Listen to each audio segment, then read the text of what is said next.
welcome back to another edition of Inwarp Mag. I am Brooke, joined as always by my co-host Drew. Hey everybody, how's it going? And today we're going to be talking about some hobby stuff. We've been talking about some gameplay stuff. We've been talking about some lore stuff recently, but today we're going to be talking about the hobby. And specifically, we're going to be talking about how to avoid the hobby fatigue that we all feel every once in a while. Yeah, we're new to 40K, but we are not new to hobbying at all. So I felt it. Not to speak for you, you've felt it. I think everybody's felt it. So I think this is a useful subject for everyone to talk about.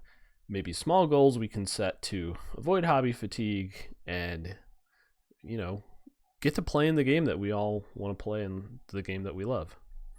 This is the stepping stone into getting to play the game, and this is probably the step that you're going to spend the majority of the actual hobby of 40K doing. You're going to be doing the actual hobbying of painting and building and all that the majority of the time, and we're going to try to give you some ideas on how to get past that step to getting to actually play the game with your friends. Mm-hmm. All right, let's get right into it. So this first step we call small victories. So we're both software developers, and one methodology that we have for software development we call agile, and we basically take something really big and we divide it up into small little chunks of work. Because when you look at something that's really big, it seems insurmountable. You think in your head, it really is a mental blocker where you're just kind of like, how can I ever get this thing done? So if you can divide it into smaller chunks that are easy to get done, and you give yourself small little victories, it makes it easier. So when you get those small victories, it's almost motivation for you to get the next little small piece done. And sooner or later, you get 5 small pieces done. Boom, you got a model painted, and not only do you feel good, you feel great, because when you looked at that model in the box, you're like, this is going to take me a month to paint or something. But this is a good way to kind of overcome mental hurdles to getting something done. Yeah, and I think this also applies to when you actually set time to hobby. Give yourself a small window. Just have a regular hour window that you get to sit down and you get as much done in that hour. And that's your small victory. You sat down, you hobbied for that small time, and you took a chunk out of the work that you had in front of you for whatever mini that you're working on.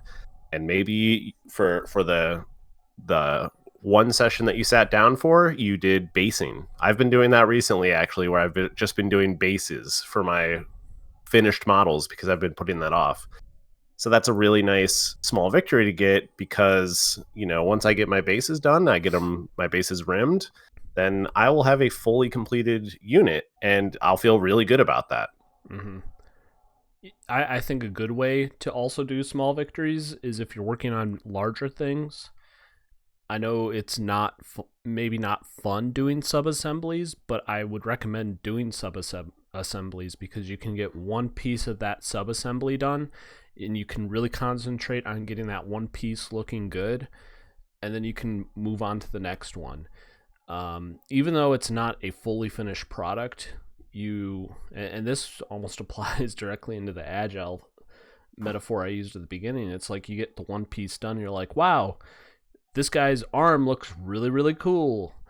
And, I just got to do this one more time for his other arm. I can, and you done it on the other arm. You're like, I can do his other arm now. I've done this one. This one's going to be easy. It's just like small little things that motivate you where you're like, okay, I'm excited I got this one done. And I'm actually excited to start working on the other one because I know how I'm going to do it. I know what not to do, stuff like that. Another route that I've taken when I've worked on big models, because for me, big models take a while because I want to do a really good job, like with my vehicles and all that. The thing that I like to do is mix in other models or terrain or something that's easy to do in with my bigger project. I'll be working on the other project, and then maybe I get kind of burnt out on doing that. Like I'll give you an example for what when I was working on um, my Star Wars Legion ATST. I was working on that for a while, and I was kind of at a dead spot where I didn't really know what to do with it. I wasn't very inspired, so we were just getting into Kill Team, and I decided to paint up my Octarius terrain, and that terrain was my small victory because I was able to just kind of whip up uh, a set of terrain without necessarily caring too much about how well it was done, because it's terrain. You want your models to be the thing that people look at, not the terrain. So getting something smaller like that intermixed with your big model or your big project makes you feel good about getting back to the table and working on the thing, because you'll finish that, and then it might give you inspiration for your big model, which in this case it did. It gave me inspiration to finish my ATST. But that small victory of finishing another thing that's easy and then getting back to the harder project is, I think that's a really good approach at trying to take on these larger projects. Mm-hmm.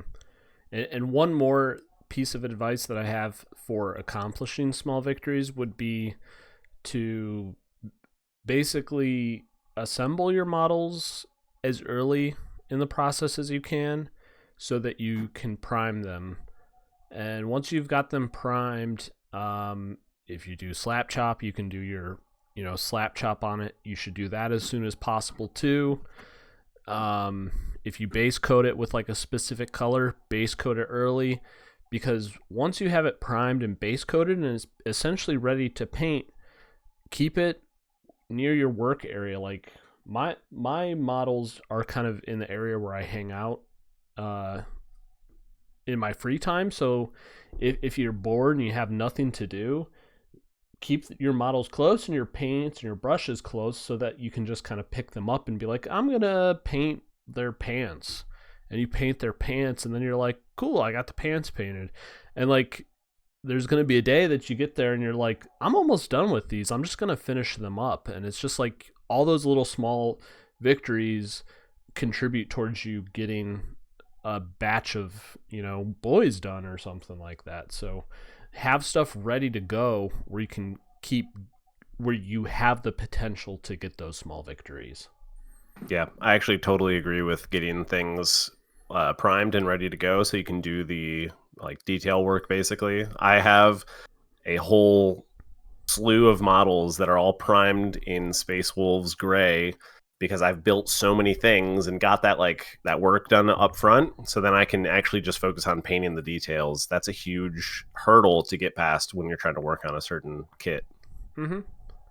All right, let's move on to the next one. You want to introduce this one, Brooke? Yeah, so this is a huge piece of advice that I would give to all of you. It's find a group if you can, whether that is somebody inside your house that you paint with, or like family or something like that, or you find some friends, whether that's somebody that you met at the local game store or a group of friends that you introduced the game to. But having a regular group that you hobby with will keep you motivated when you aren't feeling like painting, but you have that regular group that you go hang out with and you're all hobbying together. That will keep you going in the times that you don't want to. And I'm lucky enough to have a group, and we all paint together. And we just actually painted last night together. We were having a ball, just hanging out and joking with each other, and it just kind of makes the time fly when you're working on something that otherwise would be tedious or boring, and it just makes that time fly, and it gives you motivation to continue working on the things that you otherwise you might put on the back burner and keep putting off until you get to an actual game, and then you're like, oh crap, I should have done that before. Mm-hmm. Yeah, I wish I had a group that I could paint with. I'm like a loner painter. I do everything alone, and then I show up to game nights with Brooke and friends, and I that's like the first time I get to show off my minis usually. So that's a fun thing in itself, where nobody has seen it before, so you can kind of surprise people and go, oh look, I painted here's my Mazarag Scragbad. No, none of you have seen it before. Like, he's really cool. I'm excited to show him off. But it is great to have a group that can hold you accountable.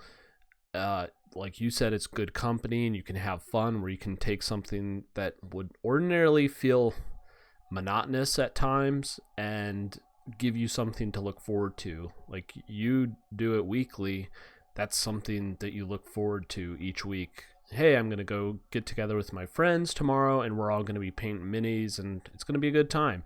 And this is like such an easy way to get motivated to do it, but it's very understandable when not everybody might have this game group. So, like Yeah, I me, mean, like step one is you have to have friends, and that is a pretty high hurdle to pass. So yeah, sometimes that's hard, and then also having co-located friends, that's also yeah, really hard too. we're unfortunately kind of far from each other, and we would paint together if we could, but we're just a little bit far away from each other that it doesn't work out during the week. Yeah, Yeah, it's super important to have a group of friends that you do the hobby with, and these are probably going to be the same people that you play with. But having those people that while you're painting something, you can learn from each other. You'll see that they're working on something. You're like, oh, how'd you do that part? And then they can kind of tell you something, and you can kind of share your tips and tricks. That's a pretty important part of the hobby. I know a lot of people get their tips and tricks from like YouTube and whatnot, but actually having that actual in person, or maybe people paint on Discord, maybe they're all in voice chat, or maybe a video call or something, and everybody is painting together. But being able to just like show off your minis and be like, hey, look, I just got done with this, and people are like, oh, nice, that's really cool. And I think that's a fun aspect of the hobby that I encourage you guys to do that, and find a group that you can hobby with. yeah, that's one way I haven't really thought about, but if there's a way to do it virtually, that would be a cool way to do it. Maybe I'll have to Yeah, Discord in or something, video record in with you guys sometime, but it might be kind of lame too when you guys are all there together. just being involved in the conversation, and it's basically a big hangout. Everybody's just painting over their stuff, and people chime in. We listen to music and talk about random stuff and have a laugh, and it's just a good time. It's good for it's not just good for the hobby. It's just good for spirits. And if you're feeling down from work and you have a group that you can go regularly hang out with and kind of vent and do all that, it's just not just hobby tips here. I guess it's also Hmm. like mental health tips a little bit. Well, I mean, you got to think like 70% or more, probably more, of doing these types of hobbies, especially Warhammer 40K, is done painting and gluing together your models. So if you don't find a way to enjoy that part of it, it's really hard to get into it. So Yeah. people who don't have that, like, I'm not doing pity party me, but like it's I feel bad for people who don't have that, because that is half of the game. But I still talk to your game group. Like, we have a text group where we talk about Star Wars Legion and stuff on occasion. So I still get to Yeah. like socialize about it. I just don't get to meet with people in person about it too much. Yeah, it's an important part of the hobby. It's a collective hobby. When you show up to a table to play, you're going to play with an opponent, and you're going to talk to them. It's an important part of the whole hobby, is to hang out with people that you enjoy hanging out with. Yep, And I understand that definitely. tournaments, you don't necessarily have the choice of who you hang out with, but you're all in it together, and you're all there to have fun, and extend that to the hobby side too. Hmm. Yeah, if you like meet somebody at a game store or something, like maybe somebody you like and trust, that might be a good person to meet outside of the game store and do some hobbying together, not just meeting at the game store to play each other. Because I know not all game stores allow you to actually like paint stuff there. They don't want you to be spilling paint and stuff in their store. I know, like, we're trying to build a small community here on Inwarp Mag with all of you who are listening. If you don't have a game group and you want people to talk to, you can share it in the comments.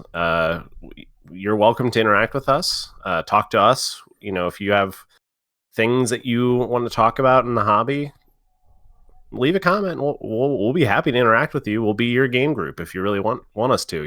We'll hang out and paint stuff together in the comments, basically. And maybe eventually, if we get enough people engaged, maybe we would actually do a live hangout group event. Yeah, a little hangout. Yeah, maybe we need to start a Discord server, an Inwarp Mag Discord.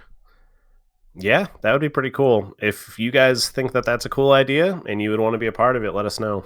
Yeah, definitely.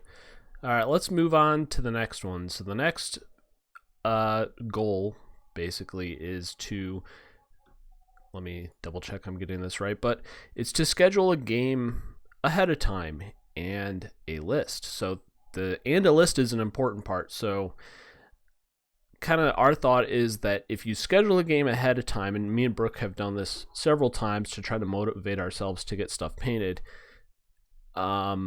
if you have certain things in the list that aren't painted, it's a pretty big motivating factor to get it painted ahead of time. Just because we've played with stuff that's unpainted, but there's almost like an etiquette to wargaming where you're going to put stuff on the table that is painted. So you just kind of have this like kick in the butt to get stuff that you don't have painted done. Right. As much of it as you can. You don't want to field gray plastic on the tabletop as much as possible. We literally have done that in the past. Yeah.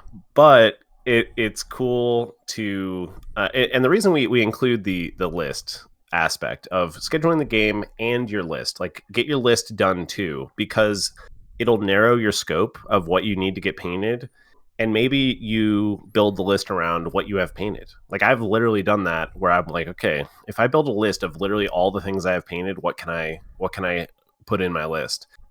And having that list ahead of time, now you know how to focus your efforts in your hobby time. Now I know during the week I need to work on XYZ to get it ready for the game in 3 weeks. And that gives me a lot of time to start chipping away at this list. We play 1,000 point games right now. This gives me a narrow scope of, okay, I need to try to get these 3 units done before 3 weeks, and that gives you plenty of time to start chipping away at that. It's not overwhelming, and it's something that we put out far enough ahead that it gives us plenty of like lead time to think about our list and then start working on it. It's a great motivator because, like you said, you don't want to field unpainted stuff, but sometimes it happens. And we just had to get together recently where a lot of my army wasn't painted, so it's like it was primed. It was in Space Wolves Gray, but it wasn't fully painted, which is fine. It's fine when everybody's in different stages of their hobby. We don't really hold it against anybody, but it does motivate you to field things that you're actually done and proud of. Yeah, this is almost like another developer metaphor where it's just like you're getting ready for a release of a new product, and you want to have all these bells and whistles because you got all these cool units that you want to include in your game, but they're not ready yet. And you're like, well, I have this ready, I have this ready, I have this ready. This is close to ready, and it'll be easy to get ready, so maybe I should play with these things. So it's just like scheduling a game with what you got and what you think you could get done before the scheduled game. I know there's a lot of people who might have regularly scheduled game groups where they meet every single weekend or every single Thursday or Friday to play a game together, or once a month or whatever. But if you schedule something out in advance and you have your list scheduled out in advance as well, it really will you can hold yourself more honest to getting that list done and prepared. And limiting that scope also, going back to small victories, gives you a small goal to try to get accomplished. This is my minimum viable list that I want to get done, right? Basically. Yeah, I mean, we in my game group that we all hobby together, we would play kill team together. And once we got a lot of our kill teams ready to go, it went from we're just going to do hobby night to let's do game nights. And we would just play games after we kind of got stuff hobbied. Which was cool because that hobby group that we were talking about in the last point can sometimes just turn into your game group once everybody kind of is in a good spot with their armies. They have a list that they like to play, and maybe they're not feeling up to hobbying that week. So maybe at one end of the table you have a game going on, and then at the other end of the table you have people who are just hobbying because they need to get stuff done. But having a goal, making that list, and narrowing your scope is a great way to give yourself a realistic goal that's not going to overwhelm you and keep you from even starting. Yep. All right. Do you want to go ahead and introduce our next one, Brooke? Yeah, so kind of going off of that, scheduling games ahead, just play a game with what you got, period. Because it's going to get you to the table, and it's not going to keep you prolonging actually enjoying the thing that you're doing in the hobby, which is I want to paint and I want to play. But if you do both, if you actually get to the table, if you actually get an army that you want to play with, you're going to figure out exactly what you want to hobby, because you might find a unit that you didn't know you liked, but maybe you just were hobbying it a little bit. Maybe you got it primed and you're like, you know what, I'm gonna see how good this list or this unit is, and you throw it into a list in one of those games that you scheduled, and it's maybe just primed in Space Wolves Gray, and then you learn, oh, this is a sweet model, this is a sweet unit, I'm gonna focus on getting these done.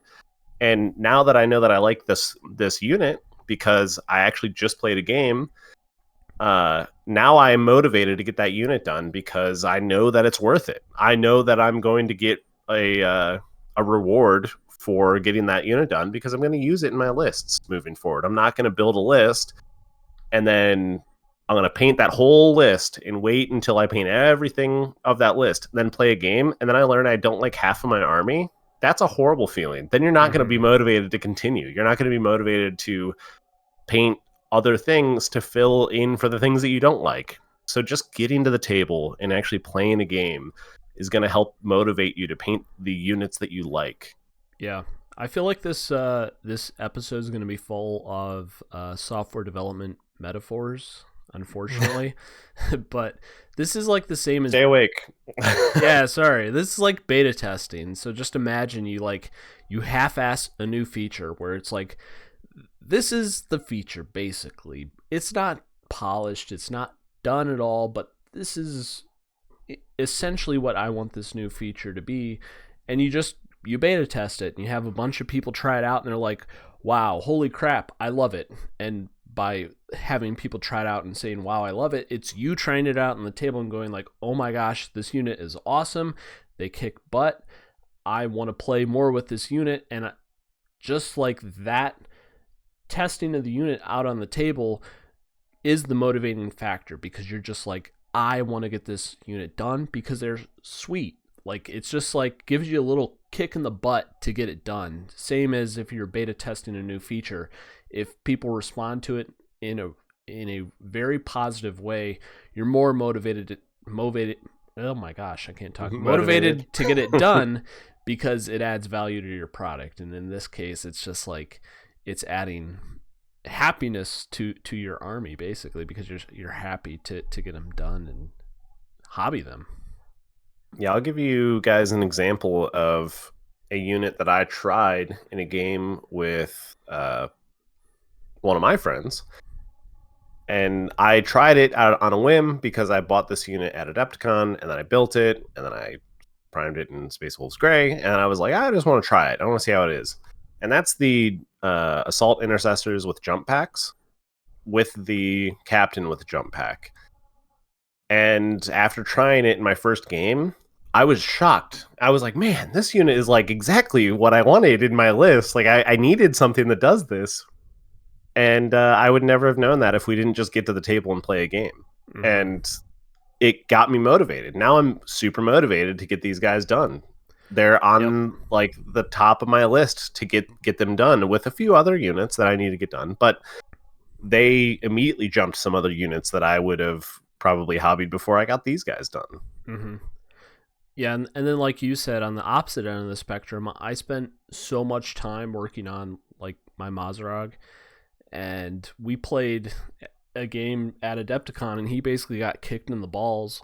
And I spent so much time working on him, and that is demoralizing. Just like in any venture, if you like spend a lot of time working on something and it's not very well received, or it does very poorly, it's just very demoralizing. And anytime you're going to work on something, you're like, do I want to invest that kind of effort and time in making something, or and love, I guess, and love into something, making it as good as it can be, and then it's just like it does poorly, and you're just like so demotivated, demoralized. It's not a good feeling. So sometimes getting stuff out on the table before it's fully done gives you a better picture of what you want to focus on. Like, for an example, for me, we played a game recently with my flash kits, and I hated painting my flash kits. I think I might have talked about this in the past. I freaking hated painting them, and I painted them fully, all the way done. And I said to myself, I will never buy another box of flash kits again so long as I live, because I freaking hate them. And after playing one game with flash kits, I'm considering buying another box of 5 flash kits because I like them so much. Yeah.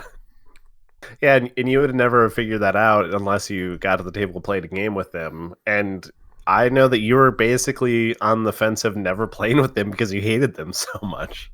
Yeah, they're just going From painting to them. sit in my display case and collect dust. That's how much I hated them.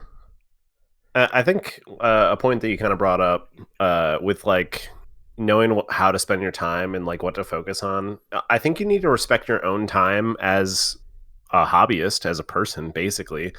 You need to respect your own time and figure out what is worth your time. And that is the whole point of getting to the table. You get to the table, you play with something, and then now you understand what you should spend your time on. What is worth my time in my army?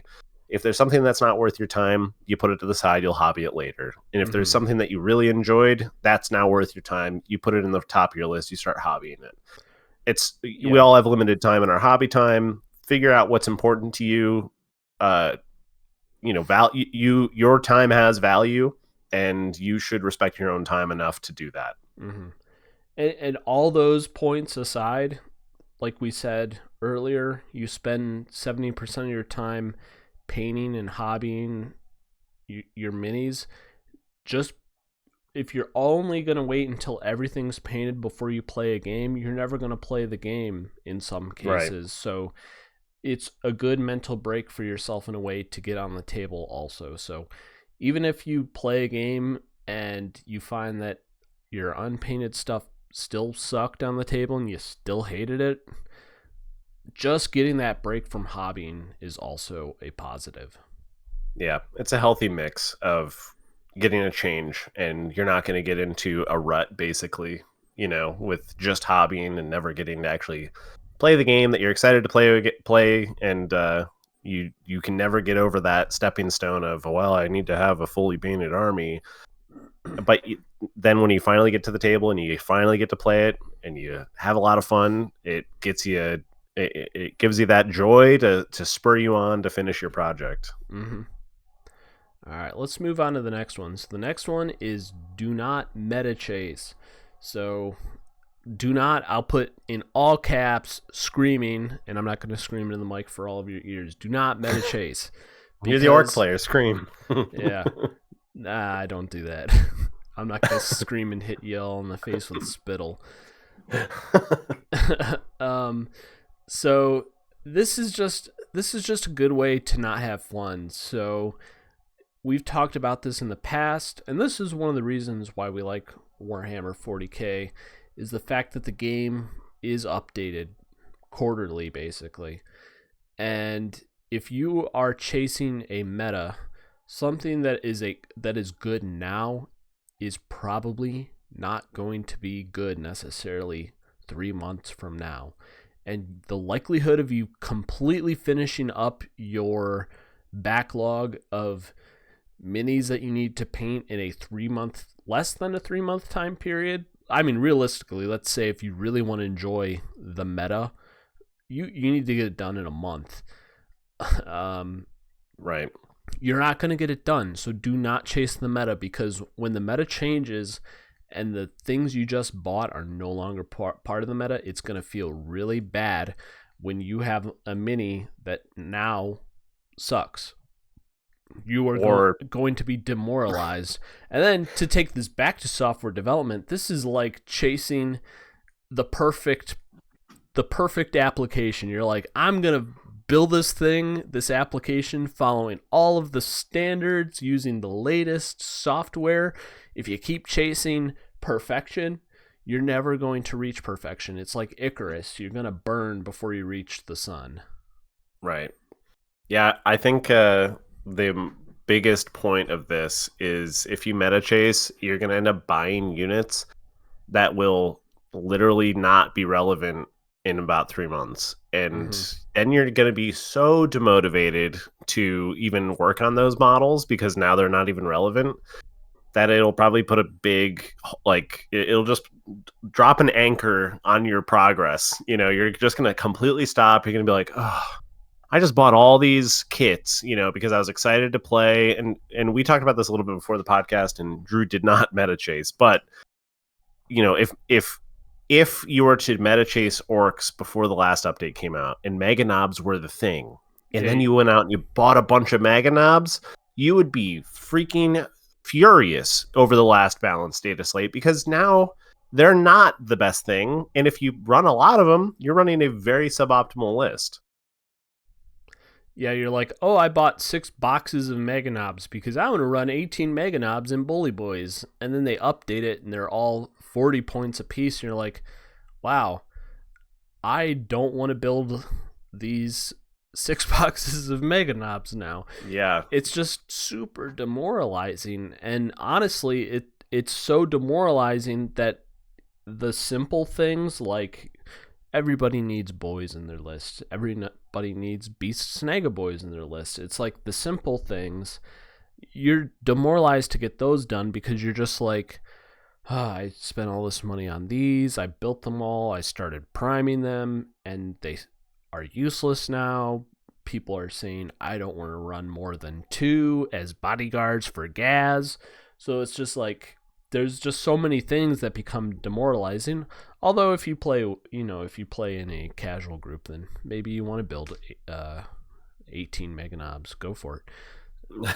But just chasing the meta period. If an army or if a unit becomes nerfed, it's not going to be fun. If you were only buying them because you wanted to do well in a game, that you wanted to dominate. So that's where, going back to the rule of cool comes into play. You should only buy stuff because you love it and you think it's cool, because that will motivate you more than buying something because it's good. And I think chasing the meta from a hobby aspect is obviously a mistake. Whereas if you're chasing the meta and you already have the models built and painted and all that stuff, like, that's a totally different conversation of like chasing the meta. Like, oh, I already have 100 boys, I'm gonna run Green Tide. You can do that if you already have it done. But I think chasing the meta in your hobby time is a huge mistake. Do not do it. It'll kill your motivation. You're gonna have a massive backlog of things that you just don't want to paint, because after 3 months they're gonna be irrelevant. Yeah, I mean, if you bought 18 Mega Knobs because you thought they were the coolest thing ever, that is awesome. That you are that passionate about Mega Knobs that you want to build 18 of them because that is the maximum number of them that you can run. That is cool. And if they became meta, you're like, awesome, these things are good now too, and I want to run them. That's great. And then when they get nerfed, you're like, oh, that sucks. They're not meta now, but I still love them. Like, that is the attitude that you should have when you're hobbying, that you built something because you love it and you want to play with it, not because you thought it was good. Because if you're always chasing what's good, you're never going to be ready to play it. Yeah, and I think this leads us into our next point perfectly. You should not buy the meta. You should buy as you go with the rule of cool, which is also to say you should limit your pile of shame. I don't do this. This is a bad thing about my own hobby mistakes that I've made. Drew does this kind of really good, better than anybody I've ever seen, where you just want to buy the models that you're going to work on, and then you work on those models, you get them painted, you get them built, painted, ready to go, and then you buy your next kit. You don't have a huge backlog that's going to weigh you down, and you're going to be working on something and you're like, man, I have like 300 kits, in my basement that I need to paint still. And you're like, oh man, I could be working on this, but now I want to work on this, but I could be working on this. But if you just limit that and you just work on the things that you bought, and you don't go past that, you don't create a huge backlog for yourself, that's going to keep you motivated. Because when you finish, maybe you're working on boys. We're going to keep the orc examples going. Maybe you're working on boys, and you're like, oh man, I would really like to have some storm boys because I think they look really cool. They have those cool jetpacks, those rocket packs or whatever. You're going to, get done with your boys. You're going to be motivated to get done with the boys to move on to the next kit and buy it and have it and build it and all that stuff. You're going to be motivated to get done with your boys so you can then move on to the unit that you're excited about. It'll keep you moving, as opposed to you have your boys halfway done and you already have Storm Boys because they're in your backlog, and you're like, well, I want to go build Storm Boys, and you build your Storm Boys and you get them primed, and then you're like halfway done with everything, like me. But then like it just like makes it so that you never get fully done with anything. So like buying as you go and kind of chipping away at it in that aspect is a much smarter path. I'm bad at that. Drew is much better at that than I am. Yeah, I think it's like, if you're poor, it's great because you're just like, You're already a foot in. I can't afford the next one, so I'm gonna get this one done. And like when you get that one done, and then you can afford the next one, it's not only you're excited to work on the next model and you want to get the one done so you can work on the next model. It's like, yay, I can afford the next model and it's shipping to my house. And then when it gets there, you're like ripping the box open like it's Christmas morning, and you open it up and you go, my Storm Boys, I'm so excited to paint these. And you get out your knife and you rip off the cellophane of the box, you open it up and you look at the sprues and you smell them and you're like, Storm Boys. And I'm going to clip these out with my Citadel clippers. If you are an idiot and you bought those. If you bought them, you're not an idiot. Sorry. If you bought those. I bought them. I literally bought them, so I'm an idiot. You're going to snip them out. You're going to glue them together. You're going to prime them as fast as possible so you can get to painting them because you're excited. But like you said, if you just have a bunch of stuff, you're going to get to the point where you get them all assembled, you're going to get them all primed, and they're all going to get half painted, and you're just going to be like, I don't know what I want to get done. And it's almost like you get to the point where you have to use the other motivational techniques we were talking about. I got to limit my scope. I got to just get on the table and see what's good to figure out what I want to focus on next. It's like as soon as you get this very, very large pile of shame, it becomes very difficult in your mind to juggle all of it. You just have so much to do. It becomes an insurmountable goal to get past. So if you limit yourself, you are limiting your scope. You're physically limiting your scope, where you're just like, I can't paint anything else because I don't own anything else. It's that same feeling that you get when I'll do two examples here. If you're on Steam and you have a bunch of Steam games and you're like, what do I want to play next? And you go through your whole Steam library and you're like, all right, which one of the 300 600, 900 games do I want to play? And you scroll through your games and literally it just blurs in your brain of like, I have that game, this game, all these games that I would like to play at some point. I don't know if I want to start any of them right now. And then you end up just not even playing anything. Or it's the same feeling that you get when you're scrolling through Netflix. You're like, oh well, what do you want to watch? And you just start scrolling, and then you're like, and then by the time you actually decide what you're actually gonna watch, it's like too late to even start watching the damn show. You're just like, I let's just do something else. I don't know. I hate Netflix. I'm not going to watch anything. Yeah. So it's like just limiting the options that you have is also like, it gets you out of that like decision paralysis of what do I want to work on and what should I work on next, and just limiting that and staying excited about the thing that you just bought and keeping your pile of shame small is great advice that I should follow, but I'm literally too far gone that I can't. Yeah, if you already got a pile of shame, you might be past the point of no return. And for all of you, we've come up with other goals that you can follow to hopefully get rid of your pile of shame. You know what? Like, to the pile of shame people, I'll give you this tip because I've literally used this in my own hobbying. Limit yourself to one faction. I have a lot of factions and a lot of games and a lot of all these different minis laying in my basement that I could work on, but I'm limiting myself to only working on Space Wolves. And that is my limiting factor that keeps me motivated, because eventually I would like to build a Tau army. But I'm limiting myself to working on Space Wolves, and it keeps me motivated because once I get my Space Wolves in a good spot, then I can be excited about getting to my Tau.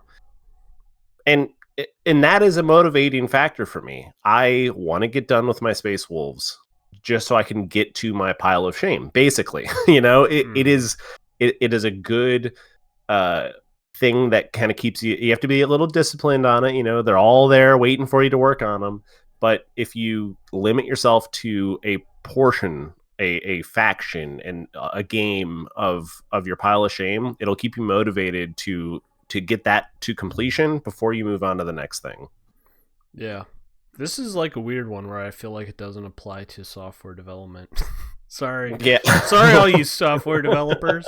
You usually want to have a healthy backlog. I guess if you focus too much on getting a healthy backlog, you're never doing development. That's fair. Boom, I brought it around. All right, should we move on to the last one? Yeah, why don't you bring us home on this one? All right, so this last one we're calling Shock and Awe. So the premise behind this is you need to go, like if you are bored with the hobby, for some reason you're bored with the hobby, you need to go to a convention or an event in your local area, or maybe it's not even in your local area. Maybe you have to go out of state to see it. Go somewhere where you will be inspired to do your hobbying. Me and Brooke have done this by going to Adepticon. We've gone to Gen Con. Go somewhere where you can see other people who are also passionate about the hobby, and just their passion will ooze into you to the point where you're like, I cannot wait to either go home, or say you're at the convention and you brought your painting supplies like me and Brooke do. Yep. You are going to be ultra motivated to do your hobbying either at the convention or maybe even leading up to the convention, as far as being like, I need to get this done for the convention because I'm super excited to play it here because this is going to be a special day and I really want to have it done for this day. So I think this is a super huge motivating factor. You need to get yourself out there and not just engage with a small local community, but with the community at large, everybody basically. And when you go to a convention, it's almost like you're interacting with like the massive community, and it's really inspiring. Yeah, and I think the important part of that is that you take time away from like work and like other normal life obligations, and it kind of just immerses you into your hobby and the games and other and with other people who are also motivated and passionate about what they're working on and playing. And it's like almost a palpable energy when you go to these places like a convention like Adepticon. I will always champion Adepticon of going to that convention for this exact reason.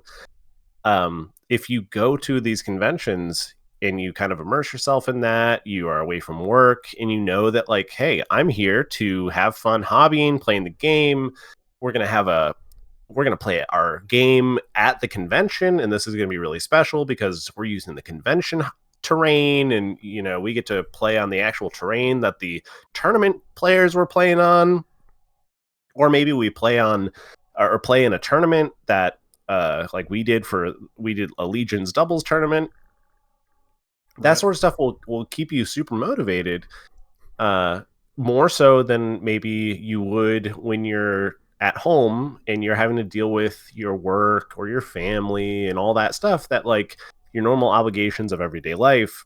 But once you get like immersed into it and you go there and you hobby there and you come out of it, you're gonna be like rejuvenated in with your hobby energy and be like, man, I had a blast and I cannot wait to get my army done. I cannot wait to get these models done.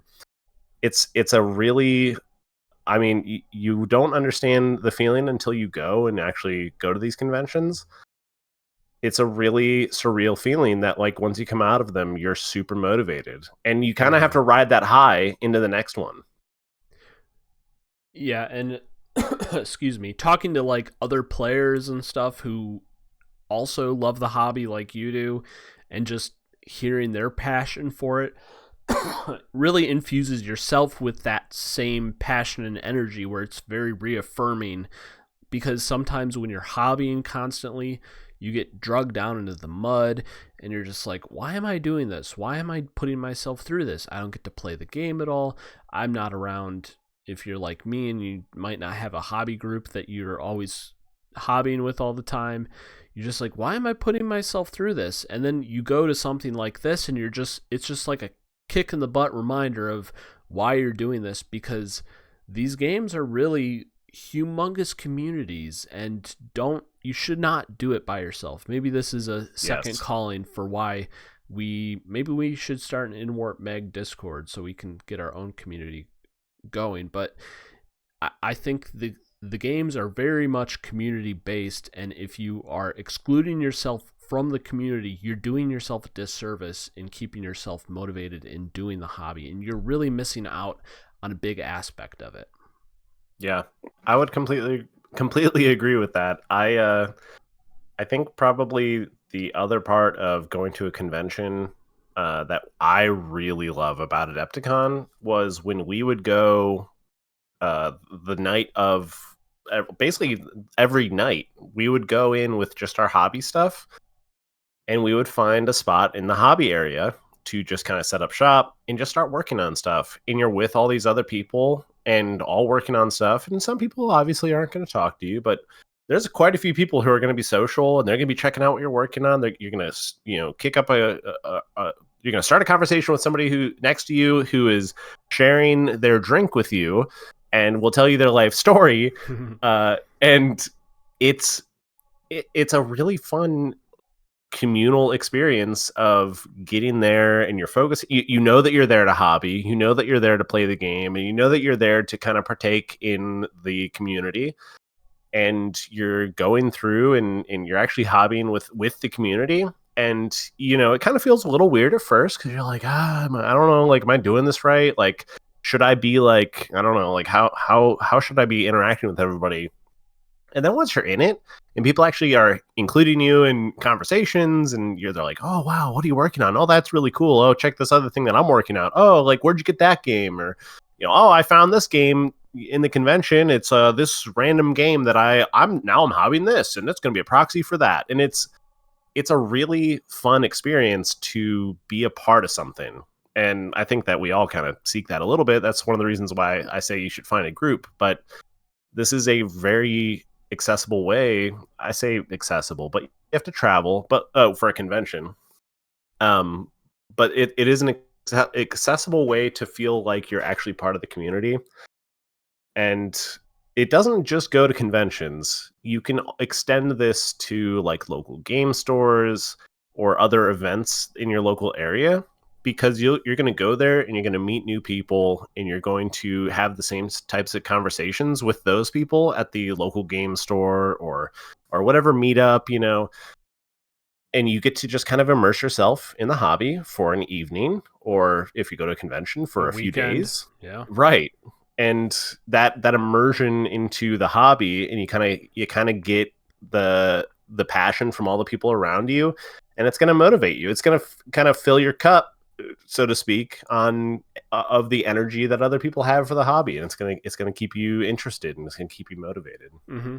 Yeah, when you're like in that daily or weekly grind of working on things, you just kind of like lose the meaning of it. It's like you go out and you become part of something larger than yourself, and it gives it all a lot more meaning, where you're just like, this is why I'm doing this. Like, this is so cool. I love hanging out with all these people. Like, I mean, you're not literally hanging out with everybody, but you just like, you talked about those conversations that you have with random people at the convention, and you make new friends. Maybe you don't talk to them after the convention, but you make friends while you're at the convention. You hang out with people, and it's like there's one random guy that we saw several nights that was sharing drinks with us, and it's just like, it's cool stuff like that just like adds meaning and purpose to the hobby that motivates you to keep doing it. Yeah. It's supposed the hobby, the game, everything is supposed to be a communal experience. And I think you said it best earlier. You do yourself a disservice to do it alone. And Mm-hmm. I think that the best motivator is having other people around you to share in the love of the hobby with you and keep you motivated in getting it done, because you enjoy your group. You enjoy being a part of the group. You enjoy uh, the compliments that people give you, like whether it's for validation or whatever, but like it is super fun to be a part of something that you're passionate about and everybody else is passionate about, and everybody's very encouraging.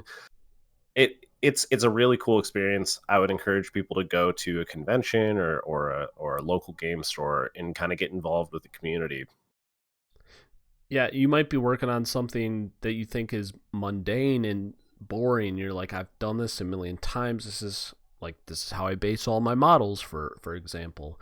And then you might have somebody sitting next to you in the hobby area, and they're like, "What are you doing?" And you explain it to them, and they're like, "Wow, that's cool. Like, I've never thought of basing my model that way."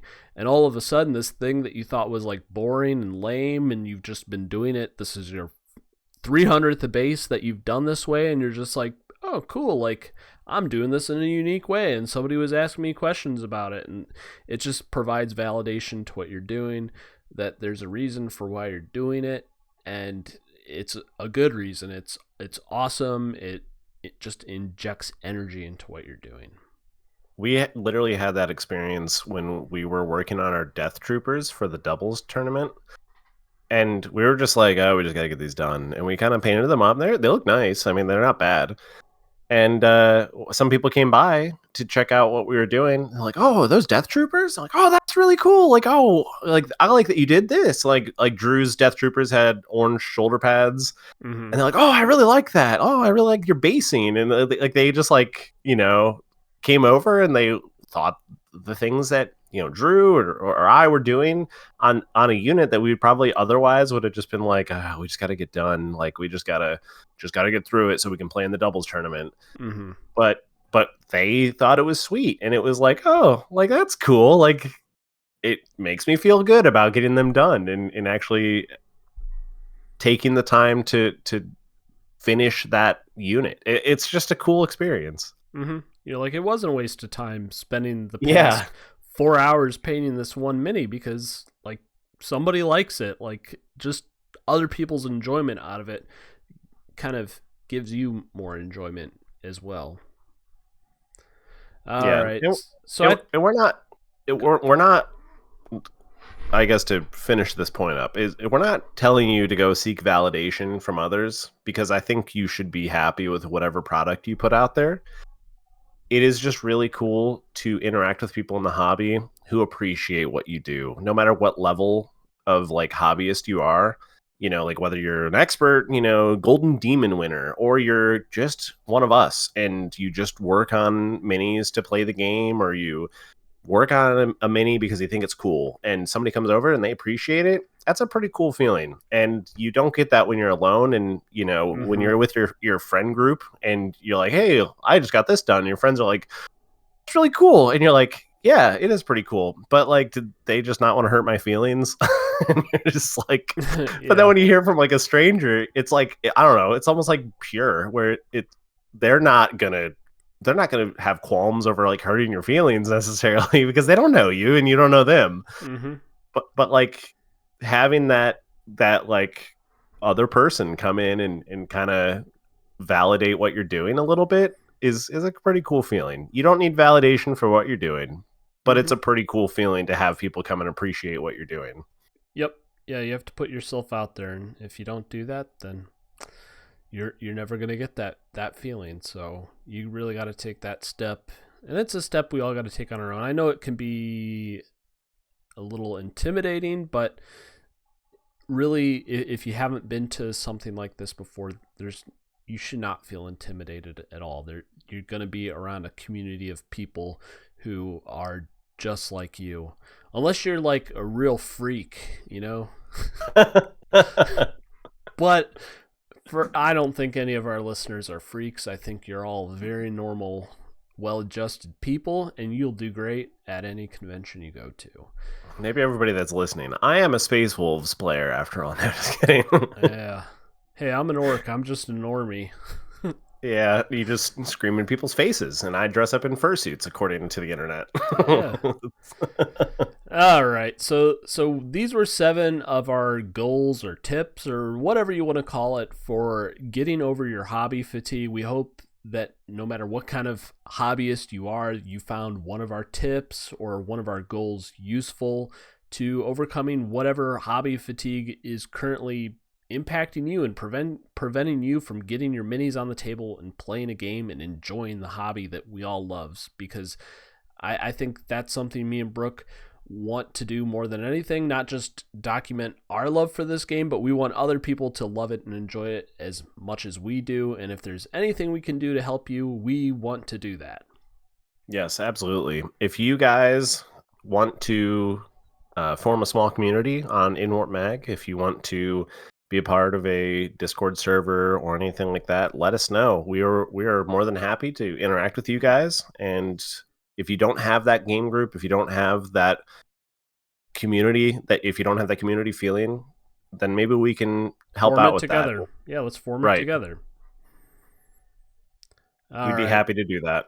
Yep. So that's basically our show for today. We hope you guys enjoyed it. If you're still listening and you're not subscribed, go ahead and subscribe. Hit that notification bell so you don't miss any of our future podcasts or clips or shorts. And leave a comment if you enjoyed anything or if you found there's any other things, tips that you personally have that we did not bring up that you think could help others. Leave a comment and let others know what they can do to avoid hobby fatigue. We'd love to hear from you in general. Absolutely. And if you want to hear us talk about anything in particular in upcoming episodes, let us know. All right, it's been good, guys. We'll talk to you later. Have a good one, guys.